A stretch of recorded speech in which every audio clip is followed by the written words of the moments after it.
जय हिंद जय भारत। आप देख रहे हैं अजय भारत मीडिया, जहां हम बनते हैं जनता की आवाज।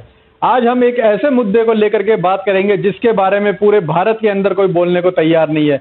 ना कोई मंत्री बोलने को तैयार है, ना ही कोर्ट बोलने को तैयार है, ना ही सरकार बोलने को तैयार है।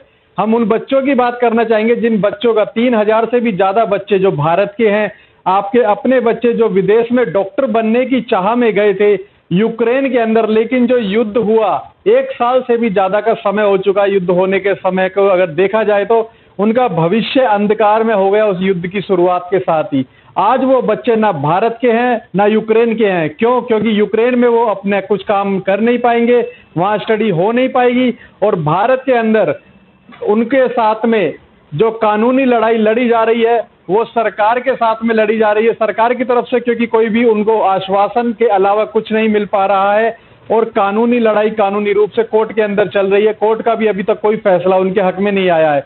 क्या इस तरह से इन बच्चों का भविष्य हम अगर अंधकार में ना कहें तो क्या कहें? क्योंकि कोई भी माँ बाप माता पिता अपने बच्चों का भविष्य अंधकार में नहीं देख सकता है। उन बच्चों के अंधकार में भविष्य को उजाले में लाने के लिए, प्रकाश में कल को बनाने के लिए हमारे साथ एक ऐसी शख्सियत मौजूद है जो कि भारत में उन बच्चों के भविष्य को तैयार कर सकती है। हमारे साथ हैं इस समय डॉक्टर आर.वी. गुप्ता, जिन्होंने फॉरेन मेडिकल एसोसिएट्स नाम से अपनी एक काउंसलिंग सर्विस शुरू की है ऐसे बच्चों के लिए, जिसमें कि कई प्रकार की सेवाएं वो उनको दे रहे हैं। उनसे हम जानना चाहेंगे। डॉक्टर साहब, स्वागत है आपका हमारे चैनल पे। सबसे पहले तो हम आपसे जानना चाहेंगे कि एफएमए की शुरुआत किस तरह से हुई थी, क्या वजह रही सर? मैं आर.बी. गुप्ता, गुड़गांव से। देखिए, अगर हम थोड़ा बैकग्राउंड में जाए तो 20,000 से ज़्यादा बच्चे यूक्रेन में पढ़ाई कर रहे थे मेडिकल की, और वो सारे बच्चे जब वॉर हुई तो सारे बच्चों को ऑपरेशन गंगा चला करके गवर्नमेंट ऑफ इंडिया ने इंडिया में लेकर के आ गए। उस 20,000 बच्चों में से करीब 3-4 हज़ार बच्चे ऑलरेडी पास आउट हो गए, जो 2022 में और 23 में क्लियर हो गए, करीब 3 से 4 हज़ार बच्चे। और हमने उनके लिए बहुत ही स्ट्रगल किया सो दैट कि इन सारे बच्चों को अकोमोडेशन मिल जाए इंडिया में। अकोमोडेशन इन इंडिया का मतलब क्या है? क्योंकि वॉर चल रही थी, बच्चे पढ़ाई नहीं कर पा रहे थे, तो अल्टरनेट ऑप्शन यही था कि हमारे देश के बच्चे थे, इंडिया में अकोमोडेशन उनको मिल जाती तो इन सारे बच्चों के लिए भविष्य बहुत अच्छा हो जाता।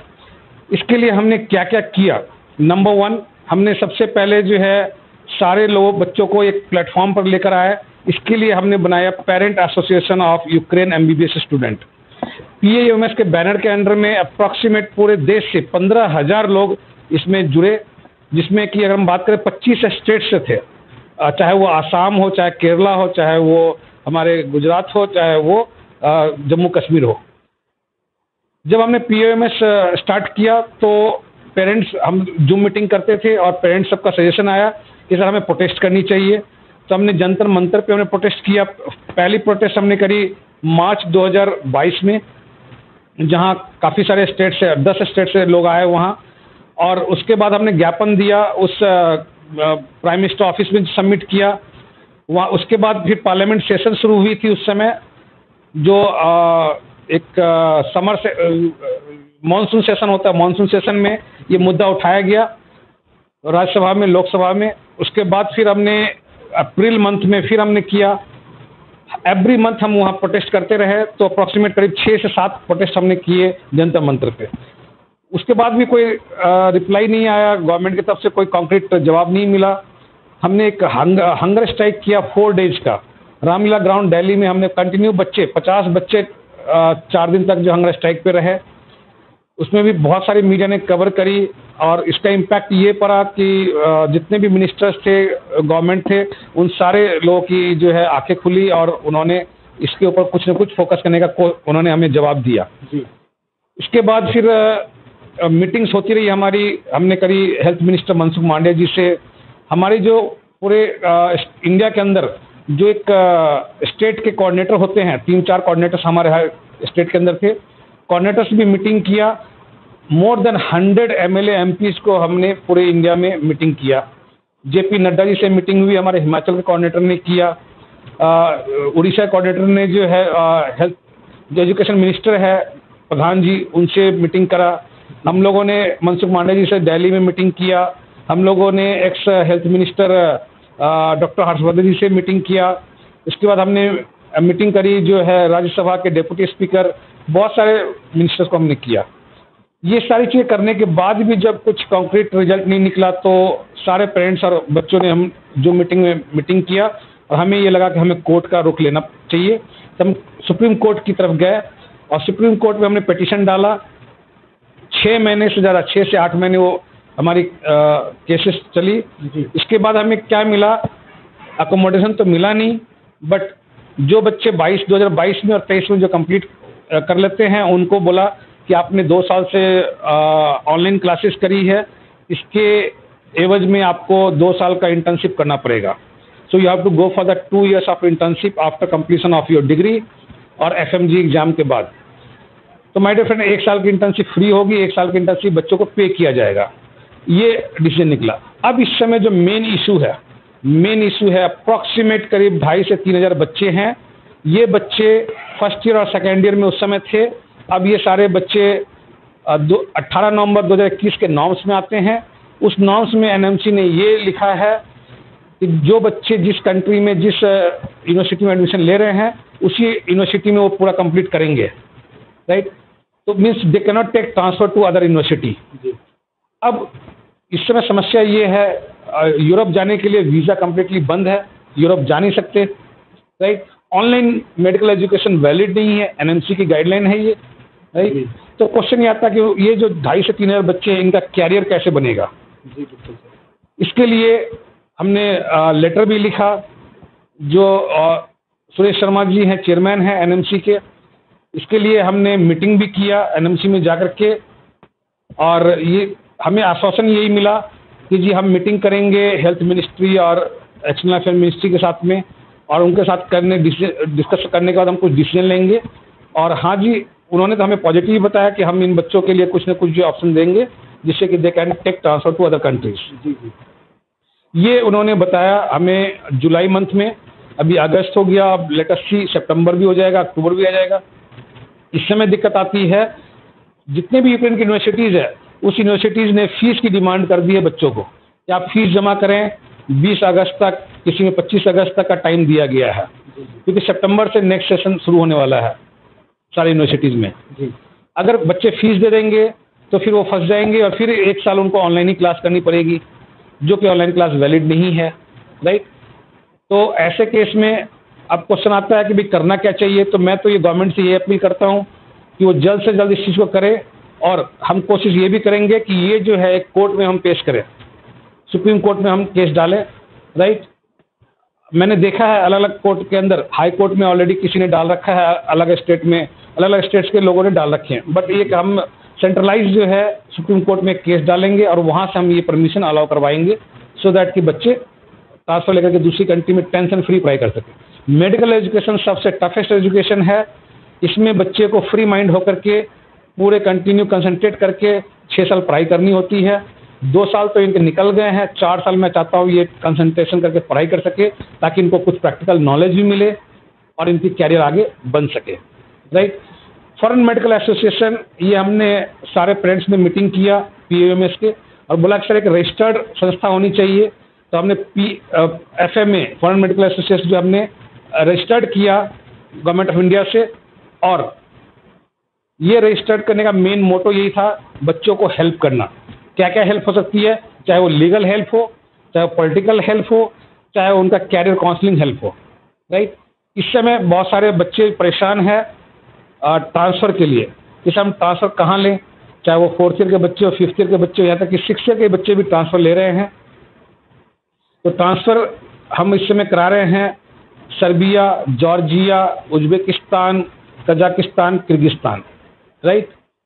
FMA का मेन मोटो क्या है? मेन मोटो है सेफ एंड सिक्योर प्लेस में उनका एडमिशन कराना, ऐसी यूनिवर्सिटी में एडमिशन कराना जो NMC के सारे नॉर्म्स को फुलफिल करती हो, जो WHO के सारे पैरामीटर पे खड़े उतरती हो। सो क्वालिटी ऑफ एजुकेशन भी होना चाहिए, राइट। कई सारे जो लोग हैं, अब क्वेश्चन आता है कि सर बहुत सारे एजेंट्स भी हैं जो एडमिशन कराते हैं। ये उनकी जो फीस होती है, अगर वो फीस देखा जाए तो लाखों रुपए में होती है, और कई बार तो ये दलाल फीस लेने के बाद भी उनका ट्रांसफ़र या फिर उनका एडमिशन नहीं करा पाते, फीस खा जाते हैं वो। तो ऐसे में आप किस तरह से इन लोगों की हेल्प करेंगे? राइट, ऑल राइट, ये बात आपने सही बताया कि देखिए जो भी एजेंट्स होते हैं वो सर्विस प्रोवाइड करते हैं तो चार्ज लेते हैं, बट मैं तो ये कहूँगा कि चार्ज एक नॉमिनल लेना चाहिए। बट कई एजेंट्स के हमने देखा है $2,000 ले लेते हैं अपनी फीस, $3,000 ले लेते हैं, राइट। तो मैं यही कहना चाहूँगा कि FMA जो है यहाँ से बच्चों के लिए सबसे पहली बेनिफिट क्या मिलेगी, ट्रांसफ़र हो या एडमिशन हो, इकोनॉमिकल सॉल्यूशन मिलेगी। जो जेन्युइन एक्सपेंसेस है वो जेन्युइन एक्सपेंसेस होगी, राइट, कोई हिडन चार्जेस नहीं होगा। नंबर 2, कई एजेंट्स ने गलत क्या काम किया, पिछली बार ट्रांसफ़र करा दिया, 2022 के सितंबर अक्टूबर में ट्रांसफ़र करा दिया बहुत सारे बच्चों का, ट्रांसक्रिप्ट अभी तक सबमिट नहीं किया, जिससे कि यूक्रेन की यूनिवर्सिटी वो कहती है अब 2022-23 की जो फीस है वो भी फीस आप जमा करें, उसके बाद ट्रांसक्रिप्ट निकलेगी। मीन्स उन बच्चों को जिस यूनिवर्सिटी में पढ़ाई कर रहे हैं वो वहाँ की भी फीस देनी पड़ रही है, और यूक्रेन यूनिवर्सिटी से ट्रांसक्रिप्ट लेने के लिए भी पूरे 1 साल की फीस देनी पड़ रही है, चाहे वो $3,500 हो, $4,000 हो, राइट, ये देनी पड़ रही है बच्चों को। तो ये क्या है, ये कमिटमेंट जो करते हैं एजेंट, वो कमिटमेंट को फुलफिल नहीं करते हैं। एक कमिटमेंट और बच्चों की जो हमें देखने को मिली है, कई ऐसे यूनिवर्सिटी में बच्चों को ट्रांसफ़र करा दिया जो NMC के सारे नॉर्म्स को फुलफिल नहीं करती है। एक और हमने देखा है, कहते हैं कि जी बहुत अच्छे हॉस्टल होंगे, बहुत अच्छे फूड होगी, क्योंकि ये एजेंट्स के अपने प्राइवेट हॉस्टल और फूड होते हैं, बट जब बच्चे वहाँ जाते हैं तो वो ठगे हुए महसूस करते हैं। हॉस्टल में वो फैसिलिटी नहीं मिलती है, फूड वो उस क्वालिटी की नहीं मिलती है जो कमिटमेंट करते हैं, राइट। तो ऐसी बहुत सारी जो इश्यूज़ हो रहे हैं, आज भी हमारे पास बच्चे आए थे, राइट, उनको ट्रांसक्रिप्ट की इश्यूज़ हो रहे हैं, चाहे वो ओडेसा हो, चाहे वो KNMU हो, चाहे वो खार्किव के हो या किसी अदर यूनिवर्सिटीज़ के हो। FMA ने हर कंट्री के अंदर, Ukraine, Georgia, Serbia, Uzbekistan, Kyrgyzstan, Russia और रोमानिया, सभी जगह अपने एसोसिएट्स तैयार कर दिए हैं जिससे बच्चों को कोई परेशानी ना आए। अगर हम बात करें तो बहुत ही कम दिनों में FMA ने बहुत ही रिमार्केबल काम किया है, जिससे अगर हम बात करें तो मोर देन 50 बच्चे तक जो ट्रांसफ़र करा दिया है, राइट, और करीब करीब 101 बच्चे अभी और पाइपलाइन में हैं, और उससे भी ज़्यादा अभी और कॉन्टैक्ट कर रहे हैं। और सेकेंड जो काम कर रही है FMA, वो फाइट कर रही है कि जो बच्चे 18 नवंबर 2021 के नॉर्म्स में आते हैं उनको उस नॉर्म से बाहर करना, जिससे कि बच्चों कैरियर बन सके। FMA कोई ऐसा नहीं है किसी का एडमिशन करा दिया और उनसे जो है फीस वगैरह ले लिया और बाकी भूल जाते हैं। FMA एडमिशन से लेकर के उनकी डिग्री कंप्लीट होने तक, और कंप्लीट होने के बाद भी जब आप इंडिया में आते हैं, FMG एग्ज़ाम देंगे, इंटर्नशिप करेंगे, और उसके बाद फिर आप MCI में रजिस्ट्रेशन कराने जाएंगे, तो बहुत सारे ऑब्जेक्शन आते हैं। जैसे तमिलनाडु के का एक स्टूडेंट्स का हमने ग्रुप में भी डाला था कि वो मेडिकल काउंसिल में उसने MBBS कंप्लीट कर ली, FMG एग्ज़ाम क्लियर कर लिया, जब वो रजिस्ट्रेशन के लिए गए तो उनका रजिस्ट्रेशन नहीं हुआ। तो ऐसे उसमें इशू क्या आ गई, वो ये कह रहे हैं कि जी आपको 2 साल की इंडिया में 2 एग्ज़ाम पास करने पड़ेंगे। FMG एग्ज़ाम के बाद भी कह रहे हैं इंडिया में 2 एग्ज़ाम पास करने पड़ेंगे, उसके बाद जाकर के जो है आपकी हम रजिस्ट्रेशन करेंगे। तो होता क्या है, कोई एक ऐसी संस्था, रजिस्टर्ड संस्था आपके साथ होनी चाहिए जो आपको ये हेल्प करे लीगल इश्यूज़ में। जो है एक प्लेटफॉर्म पे अगर सारे बच्चे रहेंगे, तो फॉर एग्जांपल हम लेते हैं सुप्रीम कोर्ट में हम जाते हैं किसी भी केस के लिए, तो 5-7 लाख रुपए नॉर्मल खर्च हो जाते हैं। अगर बच्चे 2 हो 3 हो तो उनके लग जाएंगे लाखों रुपए, एक्सपेंस हो जाएंगे। अगर बच्चे एक साथ यूनाइट रहते हैं तो 2-2, 3-3 हज़ार रुपये कंट्रीब्यूशन करके भी 5-7 लाख रुपए इकट्ठे हो जाते हैं।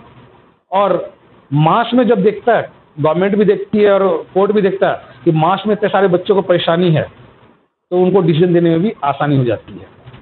इसलिए बहुत सारे पेरेंट्स FMA को धन्यवाद करते हैं, बहुत सारे पेरेंट्स FMA को सपोर्ट कर रहे हैं कि सर आपने बहुत अच्छा किया, रजिस्ट्रेशन करा दिया, अब हमारे बच्चों के लिए हम थोड़ा टेंशन फ्री रिलैक्स महसूस कर सकते हैं। सर मैं गुजारिश करूंगा आपसे कि आप अपना कॉन्टैक्ट नंबर और शेयर कर दीजिए, जिससे कि जो हमारे दर्शक आपको देख रहे हैं वो आपसे डायरेक्ट कॉन्टैक्ट करें। ईमेल आईडी आप अपने दे सकते हैं। Right. My dear friend, FMA का जो ईमेल आईडी है foreign.medical.associates@gmail.com। Contact number 9810287548। आप हमें व्हाट्सएप भी कर सकते हैं, व्हाट्सएप कॉल भी कर सकते हैं, आप हमें डायरेक्ट कॉल भी कर सकते हैं। बहुत बहुत धन्यवाद डॉक्टर साहब आपका हमसे ये ज़रूरी बात करने के लिए, और जो हज़ारों बच्चे हैं उनका जो भविष्य है उसको उजाले में लाने के लिए। साथ ही आने वाले समय में यदि कोई बच्चा विदेश में जाकर के डॉक्टर बनने की चाह रखता है और माता पिता परेशान है कि वो कहाँ जाए, किसके पास कांटेक्ट करे, कौन उनकी सुनने वाला है इस भारत के अंदर, तो भारत के अंदर सिर्फ एक ही व्यक्ति ऐसे हैं, डॉक्टर RB गुप्ता जी, जो आपकी मदद कर सकते हैं उस तरीके से। क्योंकि खुद उन्होंने उस चीज़ को सहा है और उसके बाद में वह आज हजारों बच्चों के लिए आशा की एक किरण बन करके उभरे हैं। इस तरह की अन्य खबरों के लिए आप हमारे चैनल को सब्सक्राइब करें, कमेंट्स करें, लाइक करें, शेयर करें। यदि कोई और जानकारी आप लेना चाहते हैं इस खबर के बाद, यदि कोई क्वेश्चन है आपका डॉक्टर साहब से, तो आप नीचे कमेंट बॉक्स में हमें लिख सकते हैं। हम आपकी कमेंट्स बॉक्स से क्वेश्चन जो है वो नेक्स्ट टाइम लेंगे। धन्यवाद। जय हिंद, जय भारत।